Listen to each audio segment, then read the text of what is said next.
କହିବେ ନା ଆଜିର ମ୍ୟାଚ୍ ଥିଲା ଫାଇନାଲ ଥିଲା କିଏ ଜିତିଲା କେତେ ଦିନ ଧରି ଖେଳ କେତେ ଦିନ ଚାଲିଥିଲା? फास्ट तो मु धन्यवाद देवा चाहे जे आमर ऑर्गेनाइजर टीम को आमर केवीके क्लब समस्त सदस्य को यही खेल दीर्घ 10 दिन ही चली 16टा टीम एथेर भाग नहीं आउ समस्ते निजर परफॉर्मेंस देखे जे जार खेल देखे शेष में चित्रकोंडा और बालाजी 6 फाइनल को उत्तीर्ण होते आज फाइनल रे बालाजी 6 चित्रकोंडा को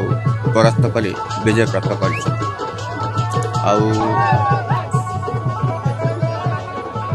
जो टूर्नामेंट रे जो मैंने आम को आर्थिक सहायता बा आशीर्वाद देके जगह ठिया करते मशेष धन्यवाद देवा चाहे तो सहित आमर जो बेला 6 जन खेलाड़ी जो खेल परफॉर्मेंस देखी मत आज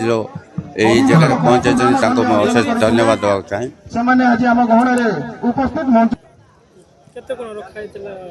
यही टूर्नामेंट विनर प्राइज थी 25,000 टका ट्रॉफी रनर प्राइज थी 20,000 टका विथ ट्रॉफी 16टा टीम एथेर भाग नहीं प्राय पब्लिक 2-3 हजार प्रत्येक दिन जमा होते से क्राउड को